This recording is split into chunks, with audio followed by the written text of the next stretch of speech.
मनुस्मृति कहती है। हम मनु से मानव हैं, तो हमें मनुस्मृति का ये वचन ध्यान रखना चाहिए। कई जगह देखा है, विवाह से पहले एक बार जनेऊ पहना देते हैं, उसके बाद फिर उतार देते हैं, खूंटी पे टांग देते हैं। कई तो पत्नी को भी टांग देते हैं। हाँ, लेकिन आजकल थोड़ा सा मोड चेंज हुआ है ना। कई बड़े बड़े वो ड्रम खरीदे जा रहे हैं, और है ना, ड्रम में सीमेंट के कट्टे के साथ ड्रम घर में आती दिखती है, तो समझ में आता है कि हाँ, आदमी ही क्रूर नहीं हो सकता है। करुणा वात्सल्य ममता की मूर्ति कहलाने वाली माँ भी हो सकती है। हाँ, सफेद साध्यम दुष्ट है तो उसके साथ वैसा व्यवहार किया जा सकता है, सुधारने के लिए कोई प्रयोग। लेकिन मार के ड्रम में पैक कर देना, और आजकल जिहाद के नाम पर जो फ्रिजों में टुकड़े मिल रहे हैं, बैगों में पैक होकर के मिल रहे हैं, ये तो नादानी है।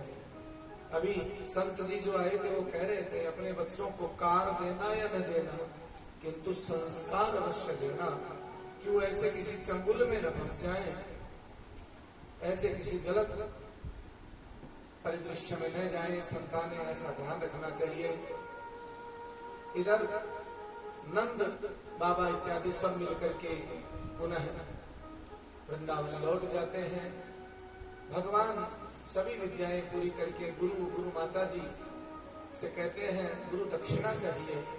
गुरु माता जी कहते हैं वैसे तो ऐसा शिष्य पाकर के कोई भी धन्य हो जाता है, कुछ बाकी नहीं रहता, किंतु गुरु माता जी के मन में थी कि मेरा पुत्र छोटी सी अवस्था में समुद्र के किनारे खेलता खेलता डूब गया, वो मिल जाता तो ठीक रहता।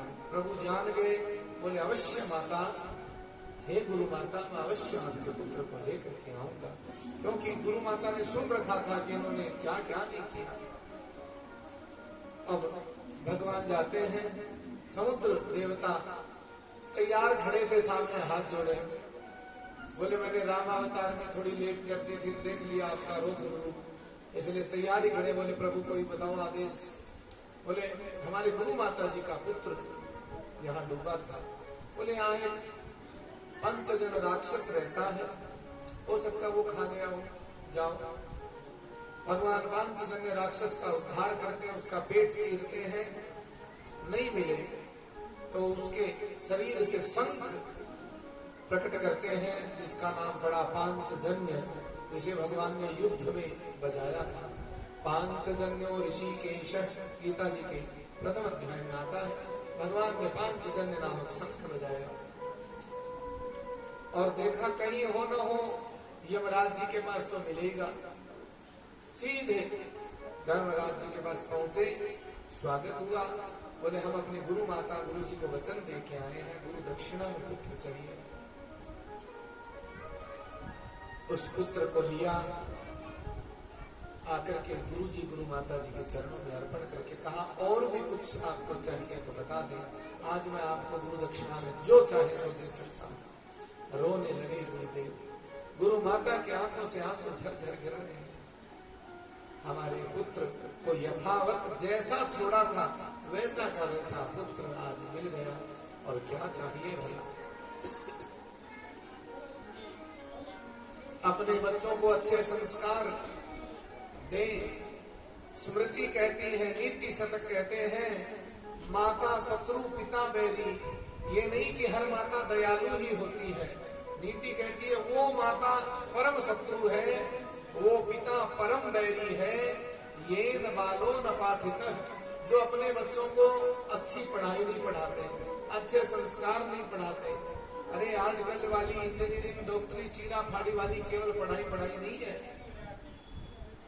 आप देखिए कोरोना काल में कितने डॉक्टरों ने कितनी लीवर किडनियां बेच डाली, कितनों को फूंक दिया, नहीं मरने वाले थे उनको भी मार डाला। इसलिए यदि संस्कार नहीं होंगे, कुछ ऐसे तपस्वी डॉक्टर भी थे जो सेवा करते करते मर गए, खुद कोरोना की चपेट में आ गए थे, लेकिन सेवा नहीं छोड़ी। लेकिन कुछ जिनको संस्कार नहीं मिला, इसलिए शिक्षा के संग संग संस्कार भी देना है। और इसलिए जैसे महात्मा जी कह रहे थे, ये तीर्थ आश्रम मंदिर देव स्थल धार्मिक स्थल, ये सत्संग, ये कथा, ये आयोजन, ये केवल ढोल धमाके के लिए नहीं है, ये आचरण में लाने के लिए है।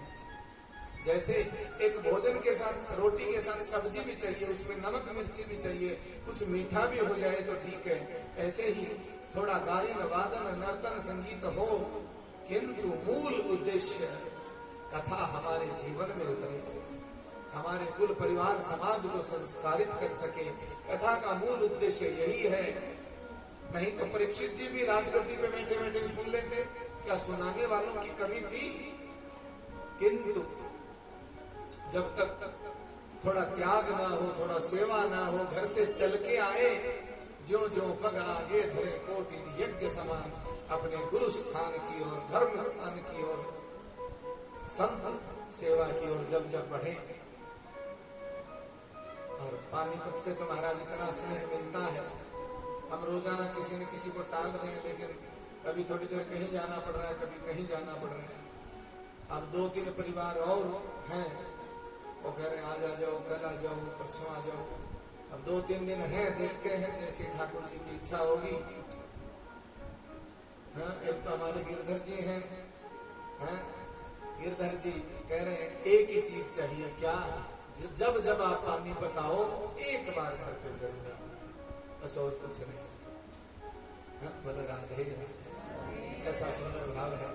और हम कहीं भी रहे, हमारी सूचना कहीं की भी पढ़ते हैं, सुनते हैं, एक बार कॉल अवश्य करें। लगभग हर महीने में इनकी कॉल आती रहती है कि अब क्या चल रहा है, कैसा चल रहा है, स्वास्थ्य तो ठीक है ना? हाँ, इतना बोलना पड़ता है, जाना आना, यात्राएं भी करनी पड़ती हैं, हाँ, खान पीन का भी ध्यान रखना पड़ता है, तो स्वास्थ्य तो ठीक है, ये बारंबार पूछते हैं।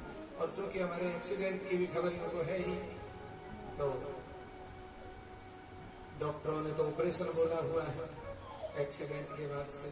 हम अभी तक, हाँ, कृपा के सहारे, आप सबके भाव प्रेम के सहारे चले जा रहे हैं। भगवान पुनः लौट के आते हैं, और